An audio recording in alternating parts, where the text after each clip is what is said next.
Song of Solomon, chapter 5. I came to my garden, my sister, my bride. I gathered my myrrh with my spice. I ate my honeycomb with my honey. I drank my wine with my milk. Eat, friends, drink, and be drunk with love. I slept, but my heart was awake, a sound.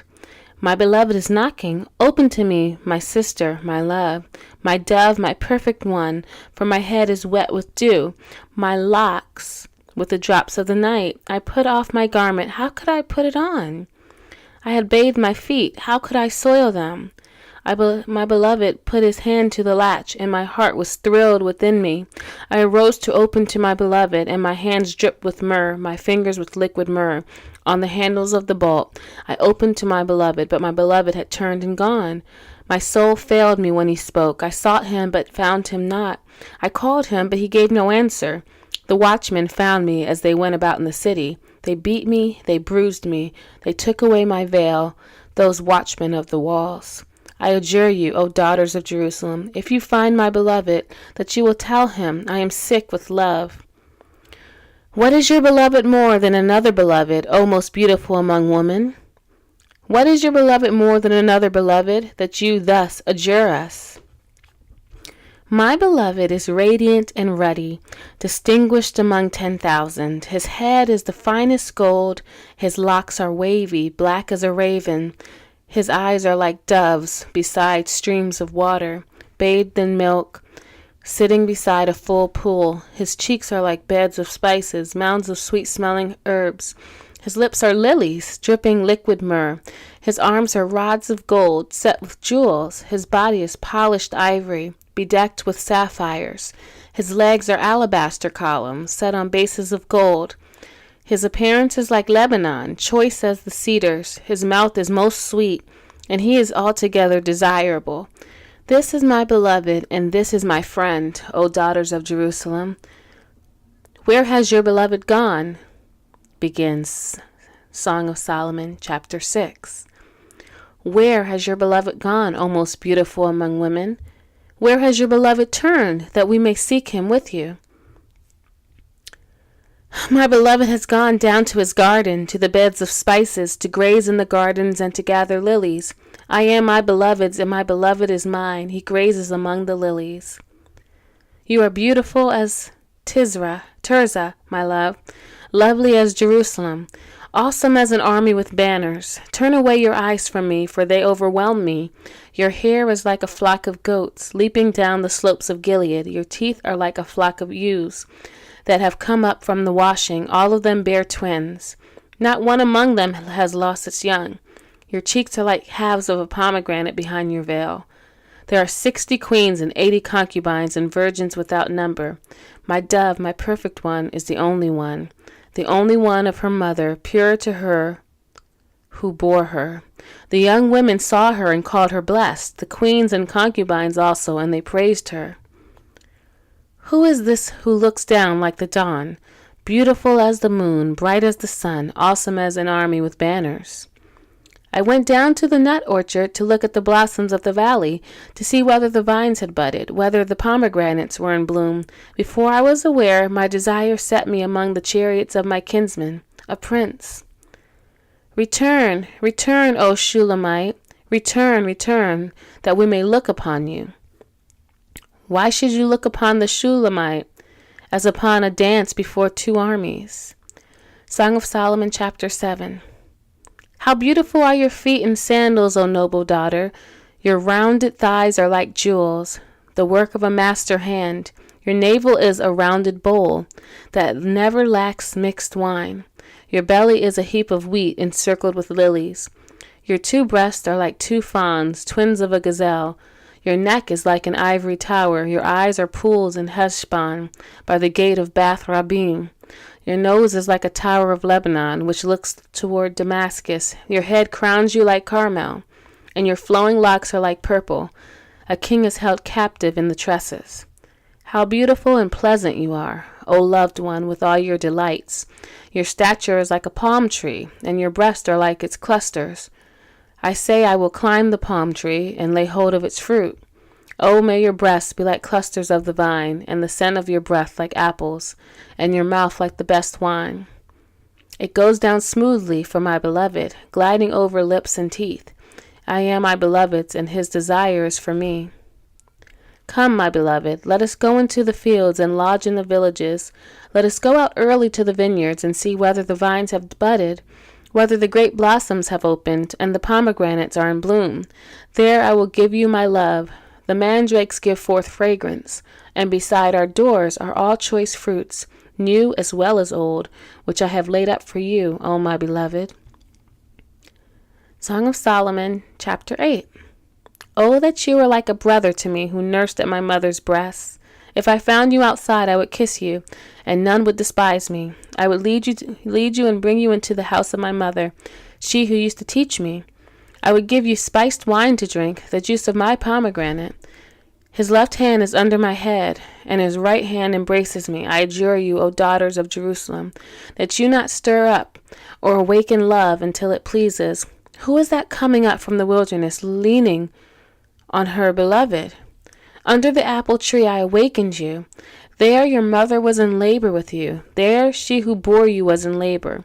Set me as a seal upon your heart, as a seal upon your arm. For love is strong as death. Jealousy is fierce as the grave.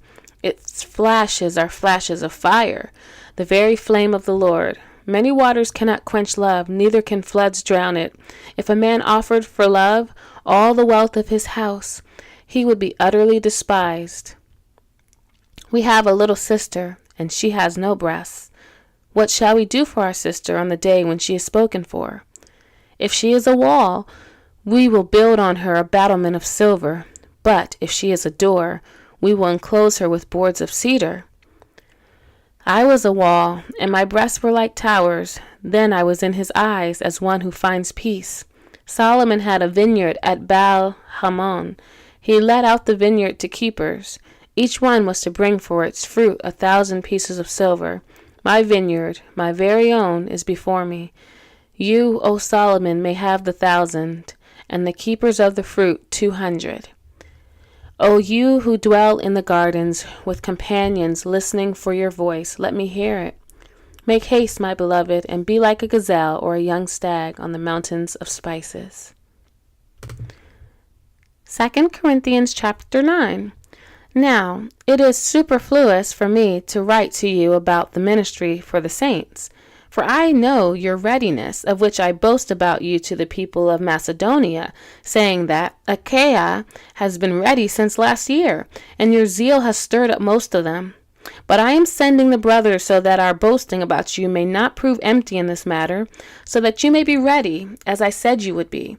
Otherwise, if some Macedonians come with me and find that you are not ready, we would be humiliated, to say nothing of you for being so confident. So I thought it necessary to urge the brothers to go on ahead to you and arrange in advance for the gift you have promised, so that it may be ready as a willing gift, not as an exaction. The point is this: whoever sows sparingly will also reap sparingly, and whoever sows bountifully will also reap bountifully. Each one must give as he has decided in his heart, not reluctantly or under compulsion, for God loves a cheerful giver, and God is able to make all grace abound to you, so that, having all sufficiency in all things at all times, you may abound in every good work. As it is written, He has distributed freely, He has given to the poor, His righteousness endures forever. He who supplies seed to the sower and bread for food will supply and multiply your seed for sowing and increase the harvest of your righteousness. You will be enriched in every way to be generous in every way, which through us will produce thanksgiving to God. For the ministry of this service is not only supplying the needs of the saints, but is also overflowing in many thanksgivings to God. By their approval of this service, they will glorify God because of your submission that comes from your confession of the gospel of Christ and the generosity of your contribution for them and for all others, while they long for you and pray for you, because of the surpassing grace of God upon you. Thanks be to God for His inexpressible gift. Psalm 51. Have mercy on me, O God, according to your steadfast love, according to your abundant mercy, blot out my transgressions. Wash me thoroughly from my iniquity, and cleanse me from my sin. For I know my transgressions, and my sin is ever before me. Against you, you only have I sinned, and done what is evil in your sight, so that you may be justified in your words and blameless in all your judgment. Behold, I was brought forth in iniquity, and in sin did my mother conceive me. Behold, you delight in truth in the inward being, and you teach me wisdom in the secret heart. Purge me with hyssop, and I shall be clean. Wash me, and I shall be whiter than snow. Let me hear joy and gladness. Let the bones that you have broken rejoice. Hide your face from my sins, and blot out all my iniquities. Create in me a clean heart, O God, and renew a right spirit within me. Cast me not away from your presence, and take not your Holy Spirit from me. Restore to me the joy of your salvation, and uphold me with a willing spirit. Then I will teach transgressors your ways, and sinners will return to you. Deliver me from blood guiltiness, O God of my salvation, and my tongue will sing aloud of your righteousness. O Lord, open my lips, and my mouth will declare your praise. For you will not delight in sacrifice, or I would give it. You will not be pleased with the burnt offering. The sacrifices of God are a broken spirit. A broken and contrite heart, O God, you will not despise. Do good to Zion in your good pleasure. Build up the walls of Jerusalem. Then will you delight in right sacrifices, and burnt offerings, and whole burnt offerings. Then bulls will be offered on your altar. Proverbs chapter 22, verses 24 through 25. Make no friendship with a man given to anger, nor go with a wrathful man, lest you learn his ways and entangle yourself in a snare.